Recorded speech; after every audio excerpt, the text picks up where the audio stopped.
With Caitlin Clark injured, the WNBA will be reliant on their other stars to carry the league. I'm not just talking about ratings. I'm not just talking about attendance. The WNBA will be reliant on their other stars to maintain the interest of the mainstream.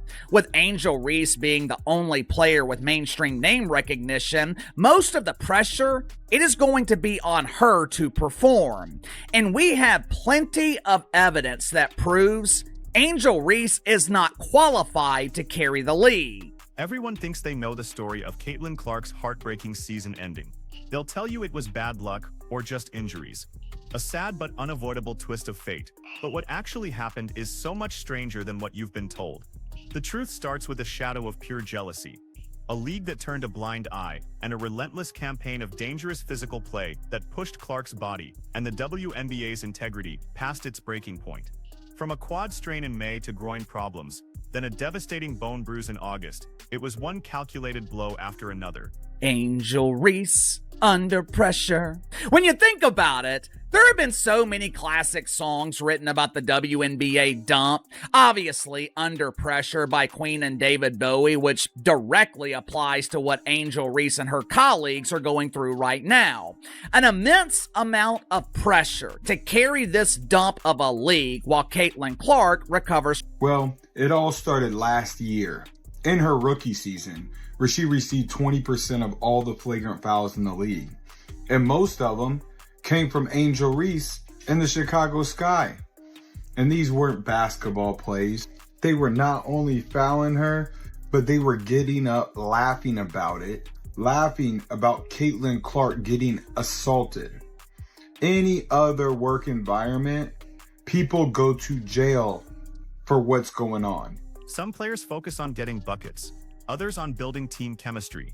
Then there's Angel Reese, who apparently treated every game against Clark like an audition for a reality TV series nobody ordered, but everyone secretly devoured. Forget basketball, this was pure, unadulterated soap opera. How many times did Reese's shadow hover as Clark was shoved, grabbed, or thrown off balance? Only for the cameras to cut to Reese, practically celebrating her physicality like it was some kind twisted badge of honor. That's what infuriates fans the most. Everyone saw it in real time. Clark hammered on curls, bodied before she even touched the ball, roughed up every trip down the floor. Yet while Angel Reese played up the rivalry theatrics, the actual basketball kept sliding into something ugly. It stopped being about competition and started looking like one player being openly targeted, night after night, with zero accountability. Now, what little girl wants to grow up and play in a league where you're targeted like that? How do you sit here and profess and demand that everyone take women's sports seriously when you can't even take it seriously enough to not act like a junior high queen on the court? It's stupid. That's so dumb. It looks like a soap opera. And last year, I noticed how much it was just Caitlin Clark. Caitlin Clark was taking all the hits. Caitlin Clark was taking all the abuse. But this year they've added Sophie Cunningham. She gets more flagrant fouls on her than anybody in the league besides Caitlin Clark. And Aaliyah Boston, she's been taking hits as well. But the worst thing is the consistency. So they don't call flagrant fouls, or most of the time, Caitlin Clark could be held for an entire game at a time. They don't call fouls. They don't call common fouls. But here's where it gets really crazy. The very player who carried the WNBA into record-breaking viewership, selling out arenas in Dallas, Vegas, New York, and Chicago, was left vulnerable. Because Angel Reese and others thought proving a petty point was more important than protecting the game itself. Networks were paying millions for Caitlin Clark broadcasts. Fans were buying tickets months in advance. But instead of letting her play, jealousy turned into an arms race of fouls, cheap shots, and brazen intimidation. For Clark, that meant collisions, twisted pivots, and landings that piled up into a cascade of injuries that could have been entirely avoided. This wasn't just frustrating to watch, it was actively dangerous to the very foundation of the league. Every time Clark absorbed another cheap shot from players desperate to prove they weren't overshadowed, the clock ticked closer to this devastating moment. Her quad strain, her lingering groin issues, none of these were flukes. They were the direct, sickening result of weeks of unchecked physicality, of opponents more obsessed with knocking her off balance than actually beating her with skill. And yes, Angel Reese was at the center of that narrative, leaning into the villain role, thriving on the attention, even if it came at Clark's catastrophic expense. This is the part that will blow your mind. You spend all this time trying to get respect for your league, and then you do bitch stuff. The only bees out there I see are the bees that are being dramatic about Caitlin Clark. That's all I see. They try so long to get respect for women's basketball, and then they treat it like a junior high school girl's locker room.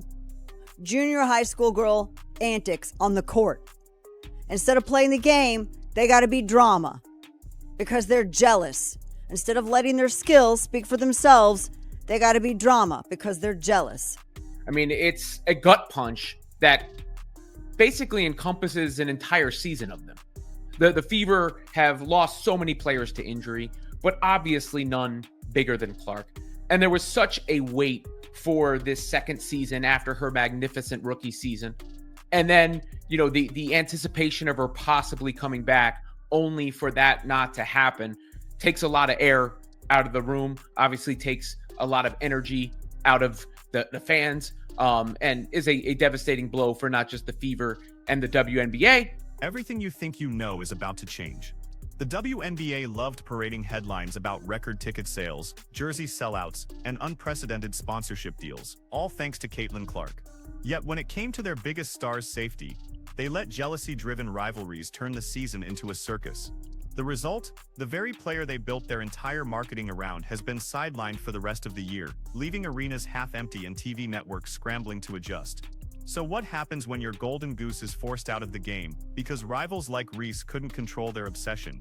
What happens when you build an empire around a single star, but let pure, unadulterated envy dictate how she was treated on the court?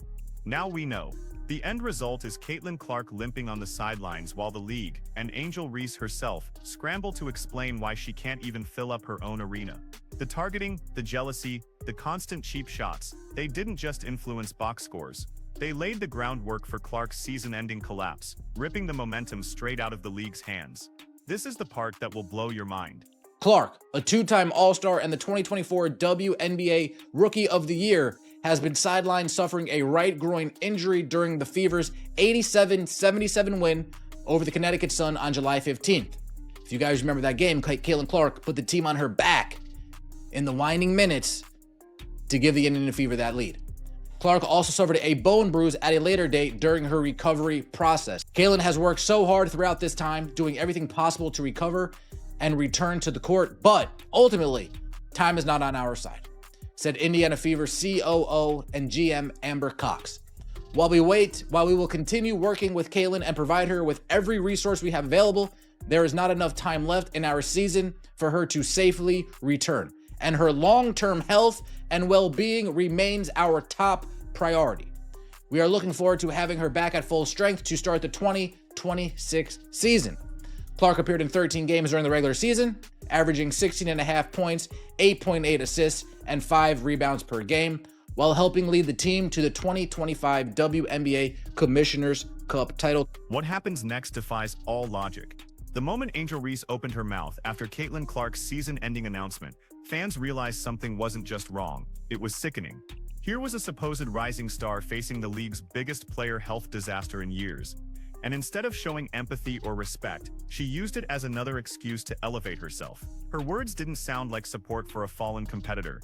They sounded like jealousy dressed up as confidence. And that's exactly why so many fans turned on her immediately. Clark went from carrying the entire league with record-breaking ratings to sitting on the injury list for months. Instead of acknowledging what Clark had endured, Reese chose to pivot back to the same tired talking points about her own impact and how the WNBA didn't need to lean on just one player. But fans could see through it. Everyone knew Clark was the reason arenas were packed, jerseys were flying off shelves, and casual viewers were tuning in. Reese pretending otherwise came off not just tone-deaf, but absolutely bitter. It's even more insulting when you consider how much Reese has directly benefited from Clark's meteoric rise. Those bigger crowds, they weren't showing up for Chicago Sky games until Clark hit the league. Those TV ratings Reese points to, they spiked only when Indiana Fever games lined the schedule. Yet here was Reese, celebrating the growth Clark created while dismissing the very player who built it. She got to enjoy the spotlight without paying the physical price of being targeted, shoved, and battered every single possession like Clark was. And when Clark finally broke down, Reese only wanted to talk about herself. The backlash was immediate. On social media, fans called Reese's comments tone-deaf and even cruel. Longtime WNBA supporters said her attitude proved she was more interested in clout than actual competition. Others outright accused her of celebrating Clark's downfall, noting how her fan base flooded timelines with posts about how the league could finally breathe, now that Clark was sidelined. It wasn't just insensitive, it was a public relations disaster for Reese.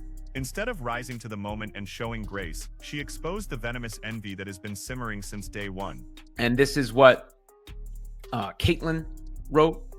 I had hoped to share a better update, but I will not be returning to play this season. I spent hours in the gym every day with the singular goal of getting back out there. Disappointed isn't a big enough word to describe how I am feeling. I want to thank everyone who had my back through all the uncertainty. This has been incredibly frustrating, but even in the bad, there is good. The way fans continue to show up for me in the Fever brought me so much joy and important perspective. I'm so proud of how this team has only gotten stronger through the adversity this year. Now it's time to close out the season and claim our spot in the playoffs. My inside sources are telling me that Mama Reese demands free tickets. The Chicago Bravado, they happily oblige because they're also giving away free tickets to the other dozen or so people that show up to the arena. That's just the beginning of this rabbit hole. All it took was one injury announcement from Caitlin Clark for the entire WNBA market to unravel. Tickets that had been selling for over $200 in June, especially for the All-Star weekend, plunged to barely $60 overnight. Resale sites were suddenly flooded with desperate sellers, fans trying to unload seats they had circled on their calendars for months. And this wasn't just any All-Star showcase. It was set in Indiana, Clark's home turf, the crown jewel event the league had promoted as her big stage at home.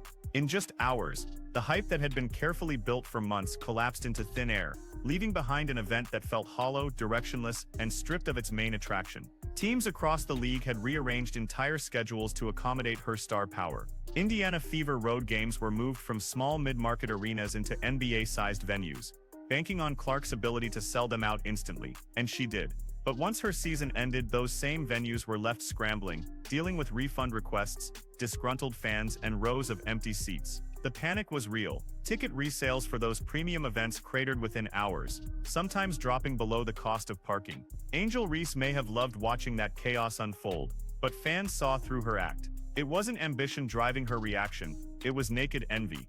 And the collapse wasn't limited to ticket sales. Attendance across the league nosedived in every market Clark wasn't playing in. Television partners who had gambled primetime coverage on her games watched viewership sink the second she was out. Sponsors who had jumped on board for the Clark effect suddenly found themselves tied to matchups that looked more like empty gym scrimmages than national broadcasts. It wasn't a gentle decline, it was a measurable crash that exposed exactly how much of the WNBA's momentum truly depended on one person, and fans knew it.